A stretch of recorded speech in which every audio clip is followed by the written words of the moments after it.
Welcome to my channel. I'm Scott, and in this video I am going to walk you through the process of valuing Sift Technology stock by analyzing their financial statements and dissecting their financial ratios so we can determine if it's a buy or a sell. Sift Technologies is an online marketplace for buying and selling used cars.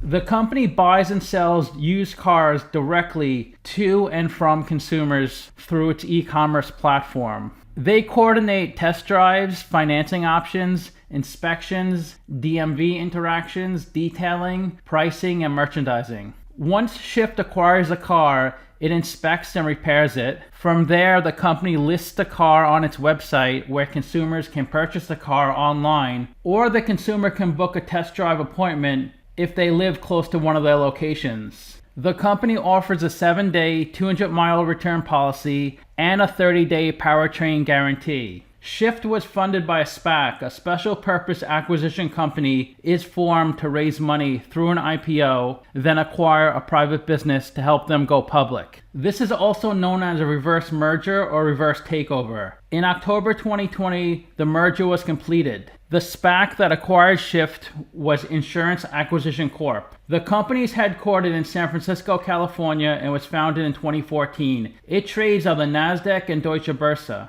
Let's get started with the model. This is a micro-cap company, 203 million market cap. They're trading at $2.50 a share, and they have 81 million shares outstanding. Let's look at their financials. The way you value a company is you estimate the free cash flows into the future, and then you discount those numbers back to today's value. That's what we're doing in this video. And free cash flow is cash flow from operations minus capital expenditures. They have negative free cash flow every single year. Net income is the profit or loss on the income statement. It's revenue minus expenses. And that's also negative each year. In the early years, lots of companies sacrifice profits for revenue. And you can see their revenue has grown a ton from 166 million to 514 million. Once a company scales and grows to a certain level, then profits start flowing in. But until then, a company can be losing money for many, many years. This is the company's income statement. The top line is the revenue, the sales, and that tripled from 2019 to the trailing 12 months. Below that is the cost of revenue. These are all the expenses directly related to generating the revenue. The cost of labor and the cost to maintain their website are part of cost of revenue. Revenue minus cost of revenue gives you your gross profit. That was positive 12 million in 2020, and it more than tripled in the trailing 12 months to 38 million. Below that is their operating expenses. Examples are depreciation and research and development. And below that is their operating income, which is negative every year because the company is focused on growth, not profits. They spent 10 million of interest on their debt. It was 3.8 million in 2019, 7.6 million in 2020. Below that is other income and expenses. These are all the gains or losses not part of the company's core operations. An example is a sale of an asset. And the bottom line of the income statement is their net income, which of course is negative every year. This is the company's income statement from their latest quarterly report. The first 9 months of 2020, the first 9 months of 2021, the third quarter of 2020, the third quarter of 2021. A bulk of their revenue is selling directly to the consumer through their e-commerce platform. That was 156 million. 6 million was from other revenue, 17 million from wholesale. And you can see their revenue tripled. In the third quarter of 2020 was 60 million, and now it's 180 million. Almost exactly tripled. The company has two reporting segments, retail and wholesale. The retail segment is retail sales of used vehicles through its e-commerce platform, also additional fees with value-added products. Examples of this are customers prepaying for maintenance plans, also appearance protection plans. The wholesale segment is sale of vehicles through wholesale auctions or directly to a wholesaler. E-commerce revenue is 156 million and the cost is 149 million, so they have a small gross profit. The cars the company sells wholesale do not meet the standards for the company to sell on its retail platform. And they actually lose money. They had revenue of 17 million, the expenses were 18 million. But I assume as the company grows and scales, they'll become profitable. The other revenue, the additional services, are all margin. There's no expenses. This is the gross profit for each category. They sold 6,500 cars to consumers and 1,600 wholesale. This is just for the third quarter of 2021. This column is the third quarter of 2020. And the average selling price to consumers is $24,000. The wholesale price is $11,000. They have to give a better deal to the wholesaler. The company's gross profit in the third quarter is 7%. That's gross profit over revenue. The median for the entire market is 30%. The average is 32%. But they're still a young company and they're growing, so I imagine these numbers will improve over time. In 2019, this market was $841 billion. So there's lots of room and opportunity for companies like this to take market share. Their selling, general, and administrative expenses were $58 million in the third quarter of 2021, up from $24 million. These are pretty much all the costs not directly related to generating the revenue. An example is the payroll for support functions like legal and accounting. They spent $1.4 million in depreciation, $1.2 million last year. So they had an operating loss of $46 million. Last year it was $22 million. They had a gain of $12 million on the fair value of financial instruments. So their net loss was $37 million. Last year it was negative $23 million. When the SPAC merged, the company had to deposit 6 million shares of common stock, and this was put into an escrow account. And these shares are for the benefit of the investors of the original Sift company before it merged with the SPAC. And every quarter on their balance sheet, they have to mark to market. So they have to measure the value of this common stock and record a profit or loss on the income statement. This is a non-cash item. They use a Monte Carlo simulation to figure out the fair value. I remember on an interview, I was asked to explain Monte Carlo simulation. I explained that a lot better than the simple questions like tell me about yourself. We should talk about Monte Carlo simulation on a live stream. That would be a lot of fun. Let's look at their statement of cash flows. The top line is operating cash flow. That's how much cash the company loses from its operational business. So you could think of operating cash flow as net income converted to cash, because net income is your accounting profit or loss. It's not actual cash. They're losing cash each year and it's getting worse, but this is to be expected with a company that's trying to grow its brand. They spent $11 million in CapEx in the trailing 12 months. Most of the money they spend on CapEx is for their software. Operating cash flow minus CapEx gives you your free cash flow. Since they have negative free cash flow, they need money from somewhere to run their business. They added $400 million of debt in the trailing 12 months, and they paid down $257 million. They also received cash from the IPO, but it looks like that was not picked up in Yahoo Finance. Here's their operating cash flows from their latest quarterly report. Operating cash flow is the first part of the statement of cash flows. The second part is investing cash flows. The third part is financing. And the way you calculate operating cash flow, you start with your net loss, then you have to add or subtract the non-cash items on the income statement, then adjust for changes in working capital. So we start with the net loss of $112 million. We add back depreciation, stock-based compensation. They pass through an $18 million gain on those common shares they put into escrow, so we have to minus that out here since that's a non-cash item.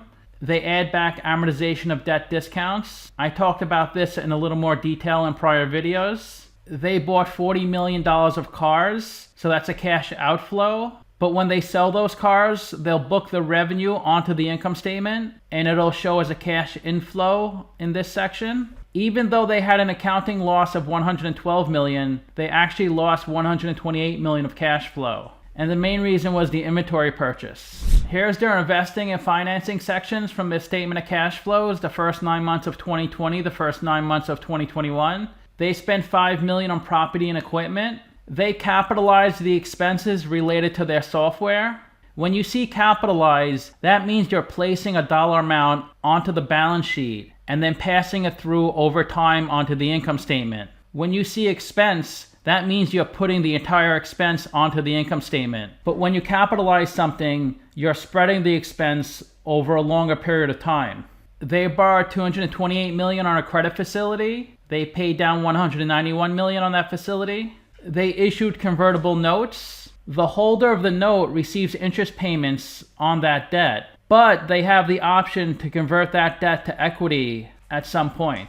They paid $28 million on cap call transactions. This is the first time we've seen capped call transactions. These are pretty much just options. The reason they call them capped is because it limits the upside for the holder of the security. They explain it in a little more detail in their reporting. So in their financing section, they had a cash inflow of $151 million. Last year was a cash inflow of $25 million. This is the equity section on their 9/30 balance sheet. They have $117 million of equity. They raised $500 million from selling their business, and they lost $386 million from running their business. Let's look at the capital structure. $117 million of equity, $194 million of debt. They're 38% equity, 62% debt. And they could pay off all the debt with the cash on their balance sheet and still have $53 million of cash left over. I gave them the highest whack on Finbox, 11.8%, and that's a discount rate we're going to apply to the future cash flows. We estimated 5 years of future free cash flows. We also estimated a terminal value, which is all cash flows past year 5, that's $1.3 billion. We discounted those numbers back to today using the weighted average cost of capital. We get a value of the company of $667 million. We divide that by 81 million shares. And we get a calculated stock price of $8.21. They're trading at $2.50, so they're trading at a 70% discount. It's a really strong buy according to the model.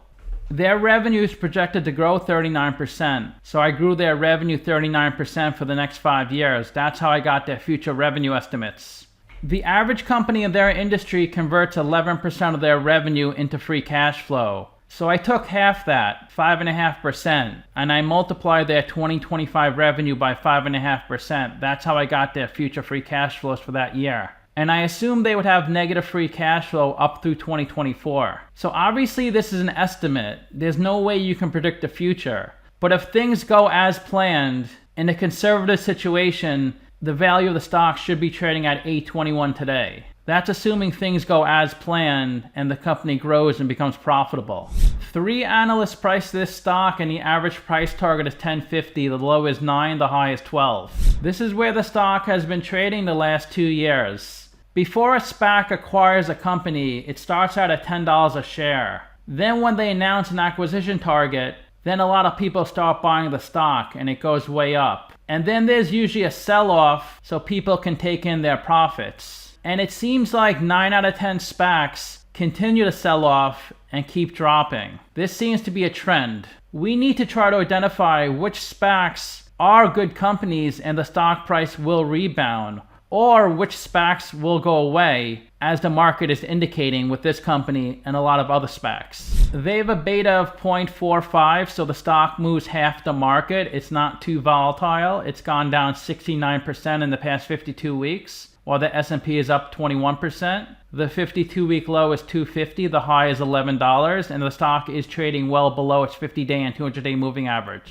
3.5 million shares are traded each day on this stock. Of the 81 million shares outstanding, 61 million are on float. Half the shares are held by institutions, and it has a really high short percentage, 27%.